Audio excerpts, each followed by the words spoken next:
Bienvenue à tous les amis, aujourd'hui nous allons voir de belles compositions qu'on avait vues, qu'on connaissait en HDV 13. On va voir que c'est que beaucoup d'entre elles fonctionnent encore en HDV 14. Pour cela, je suis donc chez Activity Blue, chez qui j'ai pu récolter quelques gameplays concernant donc de l'HDV 14 versus 14. Alors on n'est pas encore sur du max, on est qu'à quelques jours de la sortie. Pour les plus gros, on va être sur du sur du milieu d'HDV 14. Ok, pour ceux qui mettent un maximum d'argent, on va être sur de l'HDV 14 max. Mais voilà, on va s'intéresser aujourd'hui sur des attaques HDV 13 qui fonctionnent extrêmement bien, encore une fois, sur de l'HDV 14 à moitié max. Je vais pas pouvoir vous proposer des gameplays complètement max aujourd'hui, mais on va pouvoir voir qu'il y a vraiment de belles choses. Pour cette première attaque, on va commencer par l'attaque de Emile en AQH mineur cochon. On va voir quelques petites variantes qui sont intéressantes de remarquer en HDV 14, notamment lors de la première partie. On va commencer par déblayer avec des super gobelins, puis on va, comme vous allez pouvoir le voir, aller chercher cet HDV 14 avec des gobelins. Pourquoi faire ça? Tout simplement parce que maintenant l'HDV 14 libère donc le sort de poison, comme vous le savez, donc le prendre avec des gobelins, et donc on s'en fout un petit peu. C'est toujours mieux que d'utiliser le sort de poison sur tous nos mineurs et nos cochons. Donc une fois que l'HDV est pris, on va donc pouvoir placer notre reine, nos guérisseuses. Voilà, la reine est placée, level 80. On place maintenant la reine, quelques guérisseuses, le ballon juste devant pour funnel. Et on va permettre avec cette reine de funnel beaucoup de cette base.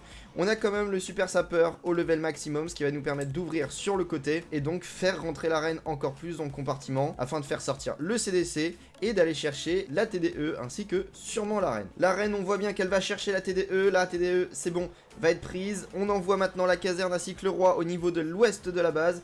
On va comme ça bien funnel. On va bientôt pouvoir, une fois que le funnel est fait, placer nos mineurs et nos cochons afin d'aller chercher le tout et faire le maximum de dégâts. La reine s'occupe du CDC, on va s'occuper de la reine adverse, et là on place les mineurs, les cochons, le warden avec l'électro-chouette et la championne avec la scie. Pour la reine et le roi, on n'avait pas encore de familier, donc on voit que ça marche quand même sans le familier. Je sais pas quel level sont ces familiers là, 6 et 6, donc on a quand même de très bons familiers. Bon, maintenant tout avance bien, on a toujours l'électro-chouette, la capacité du warden qui permet de protéger les mineurs et les cochons qui étaient tous à sous la range, la reine qui est toujours en vie, il reste la championne et la reine qui a toujours sa capacité. Toutes les troupes sont dans le centre, on a réussi à s'occuper de la première catapulte, on gèle la deuxième catapulte, le temps que la reine progresse et surtout que les mineurs, les cochons pardon, arrivent à aller l'atteindre. Est-ce qu'on va la prendre? Oui, on la prend. Et on a les mineurs qui continuent à avancer, les PK qui continuent à faire le tour. On va commencer à arriver sur la dernière phase. La reine est toujours en vie avec sa capacité. Il nous reste un sort de gel. Les mineurs, les cochons continuent à bien avancer. Il reste plus de défense. Le perf est là. Et le perf est beau. Surtout cette première partie, voilà, avec ce compartiment ouvert, les super gobelins.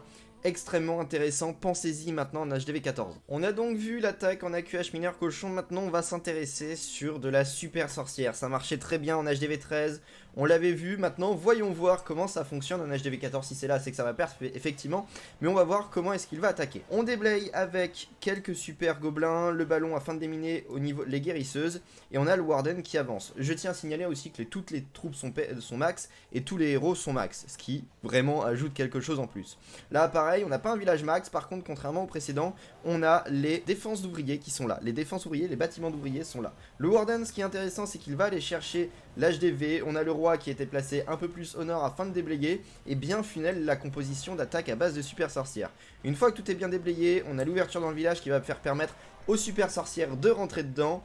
Donc là la reine va les accompagner, on a le warden qui rentre aussi, et c'est bon, les guérisseuses focus les super sorcières, donc le travail est fait, tout rentre bien, on fait sortir le CDC, un CDC composé d'un Molos qui va permettre de ralentir l'attaque. On gèle le tout afin de permettre à nos guérisseuses d'avancer, à nos sorcières d'avancer convenablement. Le warden qui vient d'utiliser sa capacité. On a le PK et le roi qui continue à bien déblayer de ce côté-là. Est-ce qu'on va aller chercher l'aigle artilleur? Je n'en suis pas encore certain. La championne a été placée cette fois-ci avec la scie. Nous avons, c'est le seul familier qu'on a de la partie. C'est pas grave, il est quand même level 6, donc c'est intéressant. On a les cochons qui continuent, qui permettent d'aller chercher l'aigle artilleur. La reine, les super sorcières ont bien pénétré dans le village. On voit que les ouvriers font pas tant de... ne réaniment pas, ne réparent pas tant que ça les bâtiments. Ça ralentit un tout petit peu la fin. On voit que là, voilà, ils gagnent un petit peu de vie, mais rien de vraiment efficace, et rien qui puisse vraiment changer l'attaque. À partir de là, il nous reste encore plein de sorcières, il nous reste toujours la reine. Les défenses d'ouvriers, enfin les ouvriers, ne réaniment pas tant que ça les bâtiments, ne les réparent pas tant que ça, et donc je trouve que en plein combat, ça change pas énormément. Bon, à voir sur la suite si ça va être changé tout ça, mais pour le moment ça change pas grand chose la réparation des bâtiments. Et on part sur un perf encore une fois très large à base de super sorcières. Donc voilà, un beau 100% de The Dream Killer. Maintenant, vous allez voir le retour du Blimp Super Soso avec, je dirais même, un beau Queen Charge, un suicide Lalo. Ça va être incroyable, vous allez voir tout ça. On va commencer par un Blimp Super Soso au niveau de l'HDV. Objectif, aller chercher les catapultes et surtout aller chercher cet HDV en faisant sortir le CDC. On envoie le blimp, on voit que ça tourne un petit peu, mais on arrive à le diriger bien dans le compartiment dont on le souhaitait. Les sorts d'invisibilité sont bien posés, on envoie le sort de rage et on va aller chercher un maximum de défense. On ne fait pas sortir le CDC, par contre on va aller chercher l'HDV, les différentes catapultes et on va aller chercher les héros, ce qui est extrêmement intéressant pour la suite de l'attaque. On voit que tout progresse plutôt bien, les super sorciers vont mourir, mais on a fait sortir le CDC. On sait donc qu'il y a un Molos, on va donc pouvoir s'en occuper. On funnel bien sur les côtés, donc avec les super gobelins. On envoie une première archère, très beau skin de super archère d'ailleurs. Le Molos est envoyé et dans pas très longtemps, la reine ainsi que le roi vont être envoyés. C'est bon, la reine est envoyée avec la licorne et vous allez voir que cette licorne est extrêmement forte. Contrairement aux attaques précédentes, on a de tous les familiers et on va pouvoir voir que cette licorne est super forte. Vous allez voir, je vais pas vous spoiler plus que ça. On envoie donc le roi avec le yak, les golems de glace devant afin de tanker et on va donc bien avancer. Les Headhunters afin d'affaiblir le roi, c'est bon, tout rentre bien. Et la reine qui ne perd pas un seul PV, on a la licorne derrière. Bon après elle est bien tankée, mais la reine reste bien en vie. On va aller chercher les Glartiers, on a donc déjà une très belle première partie. Les Headhunters afin d'aller chercher la reine, on prend la reine dans très peu de temps. C'est bon, c'est fait. La reine reste en vie, on voit que l'effet de la licorne est quand même assez important. Ça permet de régénérer la reine. Pas autant que 5 guérisseuses évidemment, mais c'est déjà ça, on a donc une très belle partie. La championne elle a été placée un peu plus au nord, afin d'aller chercher la T2 mono avec la scie qui permet de déblayer, et on va commencer le looning sur la face sud-ouest. La reine est toujours en vie, elle permet de bien déblayer sur toute la partie nord-est, et tout le Lalo a été placé. On voit qu'il reste plus que le sud du village, les vallons vont bien pouvoir se regrouper, on va speed le tout afin d'aller chercher la dernière catapulte, on a toutes les T2 max, donc il va falloir aller les chercher. Les ballons sont toujours là, on gèle la T2 multiple, on accélère le tout afin d'aller chercher le plus rapidement possible. Il reste encore énormément de ballons, on utilise la capacité du Warden et regardez-moi la puissance de ce suicide Lalo. Il était énorme, il reste énormément de ballons. Que dire de plus? Vraiment, cette composition marche toujours aussi bien en HDV 14 et surtout avec tous ces familiers qui sont level max.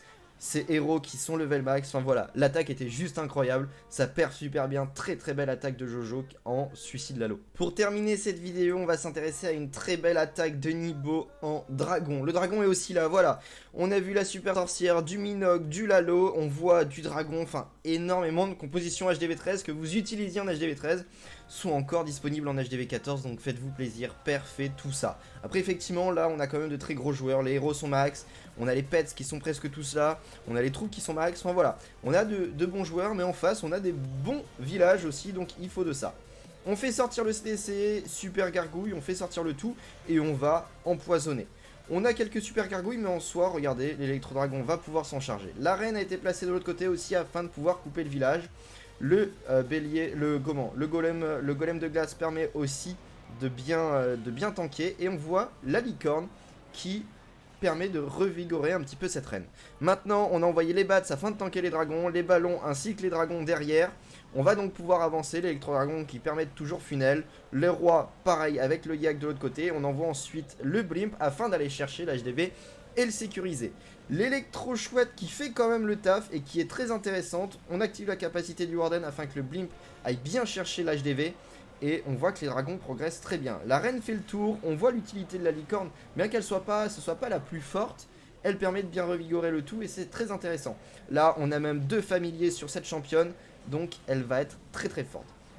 On voit le sort de poison, l'efficacité du sort de poison qui affaiblit grandement quand même les dragons qui en fait tomber quelques-uns avec la catapulte en prime. Là, nous avons les dragons qui continuent à avancer et on va partir sur le perf avec les troupes de clean.